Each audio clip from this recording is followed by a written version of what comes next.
So we are going to look at Django. Django is a backend framework used in backend development or backend engineering. Now, before we dive into the technical aspects of it, we need to understand what we mean by backend development or backend engineering. Now, as I always say, the easiest way to understand software development is to think of data. Software development, in essence, is all about storing data, manipulating data, and presenting data. So if you came up with an analogy or with a diagram, so you would have your database, you would have your what you call business logic, and then I'll explain what that is, and then you have your front end, which is like the user interface. So the basic function or what we mean when we say we're developing software, this is what we are basically doing. So you store data. This logic determines how you read or write that data, and then the user interface is what displays that data, and in some cases it sends data back to the database.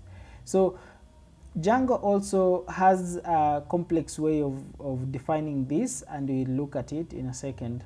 But just keep this in mind. We are storing data, we are manipulating data, and we are presenting data.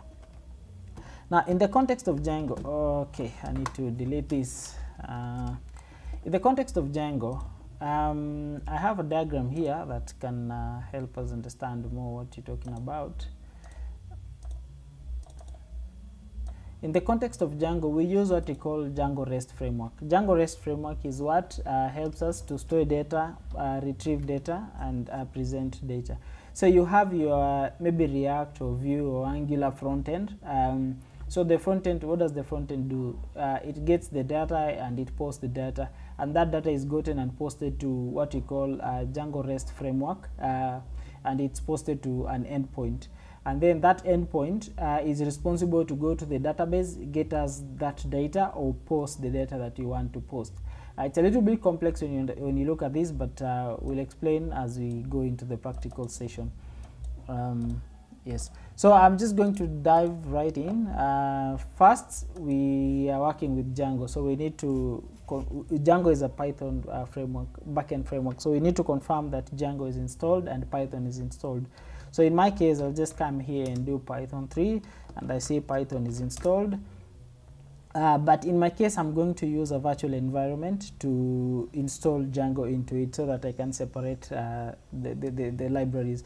Now, I made a tutorial on how to work with virtual environments, and that is why you see this Dolores here. It is from a previous tutorial, but you can just pick this and flow with it. But just so you don't get confused, I'm going to cd outside Dolores, and then I'm going to remove that Dolores.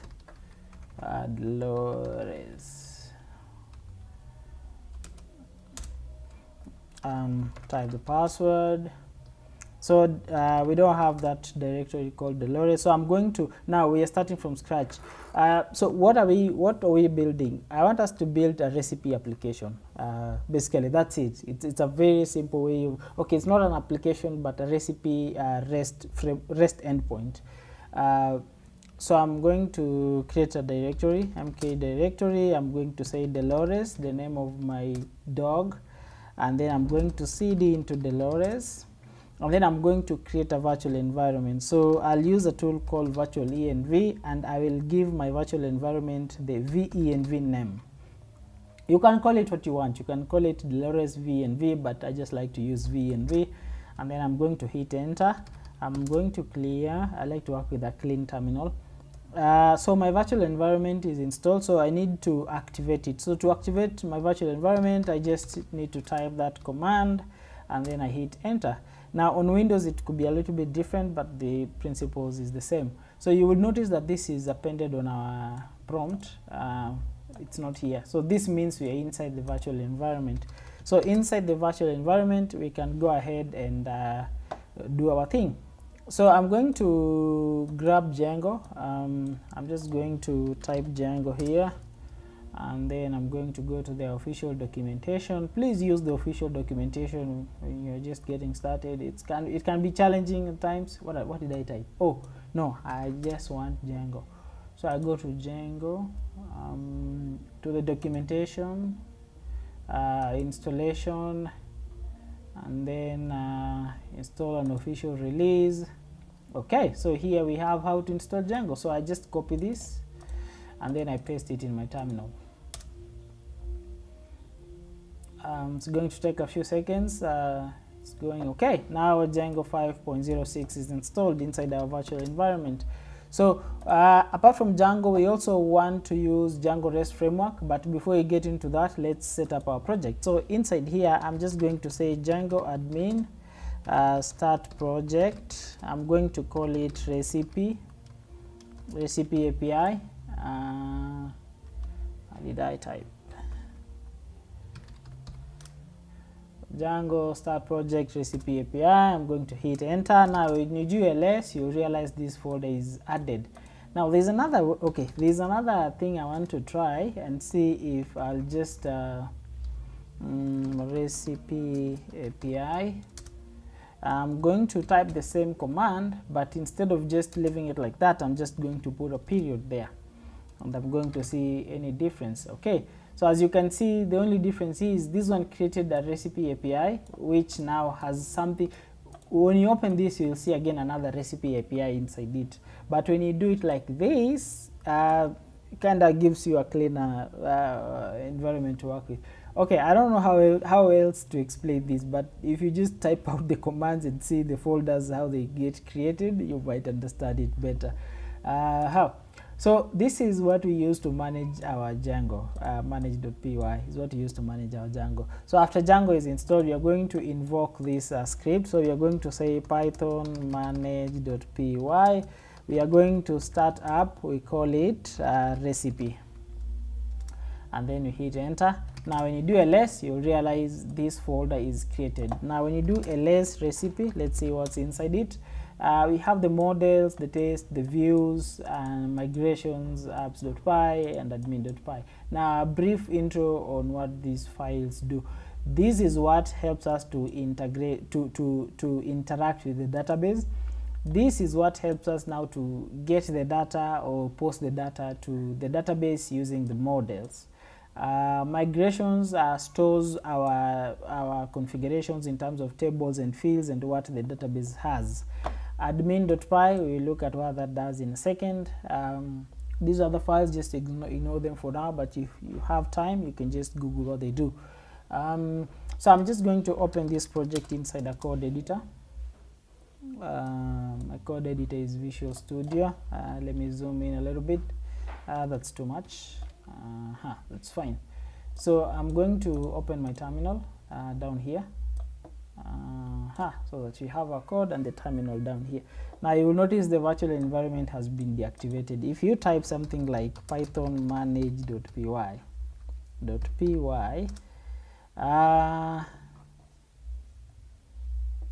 for help, okay, python manage.py, it seems our virtual environment is activated, but I don't see the prompt. So I'm just going to do this just to be sure I'm inside the virtual environment. That's something we at VS Code did. Now, once we create our app called recipe, we need to define which tables do we want for our recipe. So here, to define a table in Django, you just come and create a class, call it recipe, and then I'm just going to hit that. And then I'm going to hit that again. I'm going to hit that again. Now let me explain what's happening. I'm using an extension called Codium, which sort of like suggests your code as you type, but you have to be very careful that the suggestions are in line with what you want. Like for example, here I have noticed already there's a mistake, so I'm just going to delete everything and start from scratch. So recipe, we are going to extend our models class, models.model. I'm going to pull that. So that defines a table in your database, and then inside your table you need to define the columns that you need. So I'm going to start with the name, and I'm going to say the name is models.character field Is that what it is? I don't know. Okay, so that is one field, and then the other field we can say description. Then we say it's a text field.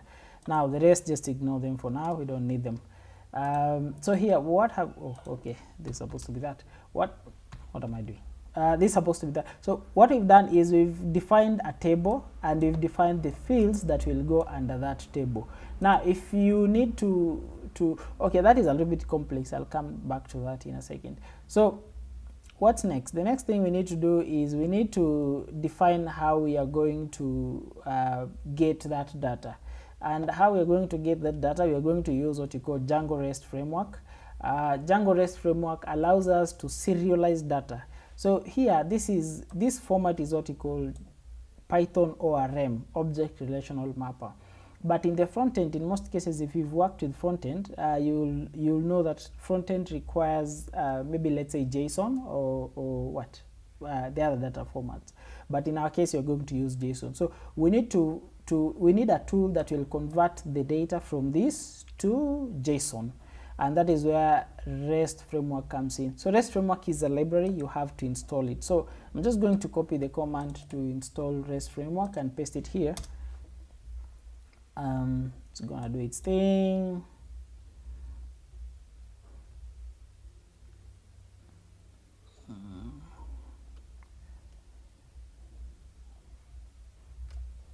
Okay, now Django REST framework is installed. Now next we need to create what we call a serializer. A serializer is basically what will convert the data from this format to JSON. So here I'm going to create another file called serializers.py, and then inside serializers I'm going to import a few things. I'm going to import just copying the commands here. I'm going to import the REST framework, and then I'm going to import the recipe model from models.py. That's what I'm doing here. And then next I'm going to create a serializer class. So I'm going to say class recipe serializer, code I'm doing its thing, and then I'm just going to type tab. So what that means is we are trying to serialize the data from the recipe model. That is what this does. So our serializer is ready. Now what next do we need? We need a view. Okay, it's quite complex to explain, but a view basically is what will fetch the data for us and will post the data for us. So let's go ahead and create. Oh, okay, we have a views.py. Yes, we have a views.py. We don't need it. So we're going to create a views file, but before we create a view, we are going to import. So we're going to say from models import recipe. Sorry, we're going to import recipe, and then you're going to create a view class recipe list view. We're going just to list the items. Did I say recipe list list view, and then you're going to say this is inheriting from API view, and then you're going to do that, and we're going to get the data. But before we get the data, as you can see here, you're already getting the error that API view is not recognized. So you need to install that API view. API view is another library. Okay, yeah, it's a library that comes with Django REST framework, so that's what I've imported there. Now since a view handles our HTTP calls, we are going also to import this module responsible for HTTP calls, and I think that's pretty much it. We also need to import the serializer that we created in the first in the previous file. Now once that is done, now let's see how we are going to get the data. Let's start with a get class. Oh, okay. So we are going to create a class called get, which basically will handle our HTTP calls, so to say. Okay, and don't need to type everything. Codium suggested the code for me. So we have the recipes, the list of items you are going to fetch, and here we are going to the database and getting all the recipe objects or items that are in that database, that are in that table, sorry. And then we are going to serialize the data using the recipe serializer that we created. Why am I getting an error? Recipe, okay, that R. recipe serializer, and then we are going to serialize that data. So that is what, where is my serialize, my view, sorry. So that is what this function does. So it just gets the data from this table, and then it serializes that data, and then it returns a response. The response will be that serialized data. Okay. We're good so far. So what do we do next? Next, we need to create an endpoint, something we will need to type in the browser to access the data. So that is what the urls.py is for. So we need to create a urls.py, and then inside urls.py, I'm just going to copy. I'm just going to import a few things here. We are going to import Django. We are going to import path, and then we're going to import views as we've defined here. You can import specific views if you want. You can just say from -views.py import, but let's just import everything, because every view responds to an HTTP call. So why not just import everything?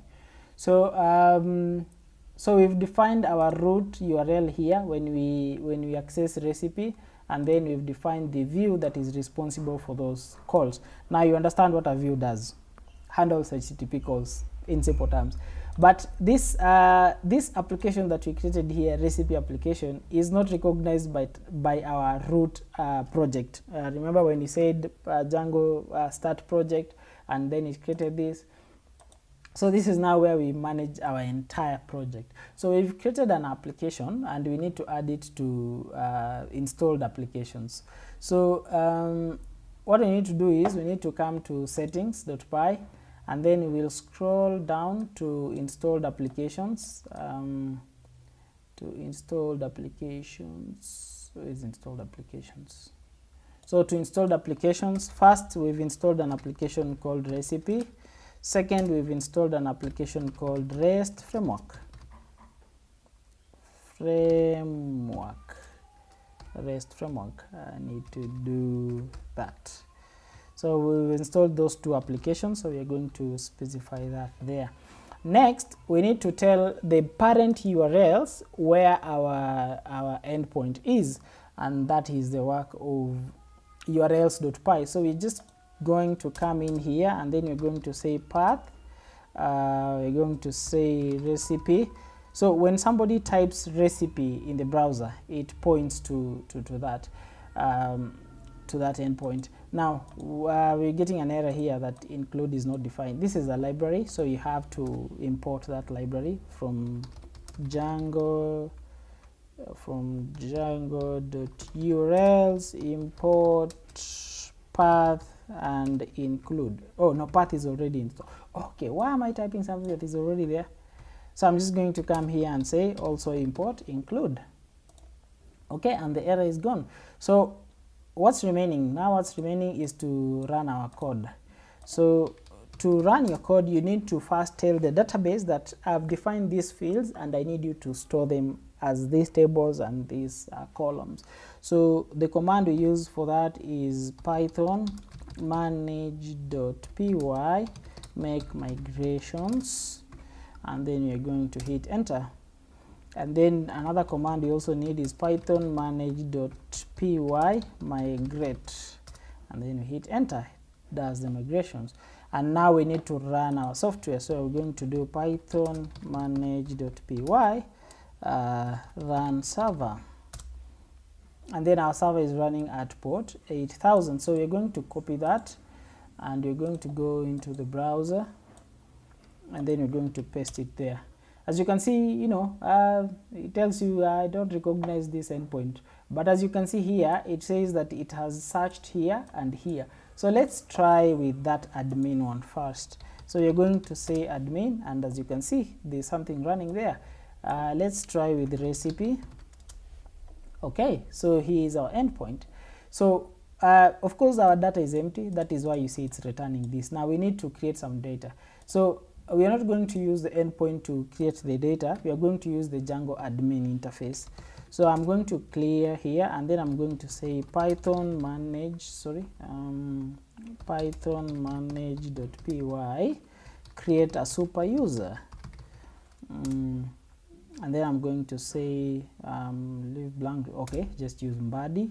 Email address mbadi at mail.com, and then I'm going to use the password. I'm not going to say it out loud, but it's okay. It's a local environment. Super user is created successfully. So now let's run our code again. Run server. So we are going to go to the admin interface. We're going to go into the admin interface and type the credentials that we've typed. So I'm going to say mbadi and the password, and then I'm going to hit enter. So as you can see here, we have groups and users. We do not have our recipe. The admin doesn't recognize it. So there's something we need to come and do. So we need to come to recipe, and then inside the admin.py, we are going to register here. So we're first going to import our table. So we say from.models import recipe, and then below here we are going to come and say admin.site.register. What are we registering? Recipe. It's gonna take a second, it will reload, and then when you go to the browser and refresh, you see our recipe is there. So let's add a recipe. So for now we only have the name and description. So we are going to say ugali, and then here we're going to say Kenyan brown ugali, and then we'll say save, and it saves. So now when we access our endpoint recipe, we should now see ugali is added there, and this is what the front end will consume. Okay, this is what the front end will consume. So for example, if you have users, it will display a list of users depending on how you've defined your database, and then displays everything. So that is just a little intro on working on how to create RESTful endpoints using Python, specifically using the backend framework called Django. In a future tutorial, maybe we'll dive deeper on how to relate tables, and how to create complex queries, and probably how to handle post and get from this interface. But that is it for now. Thank you for watching.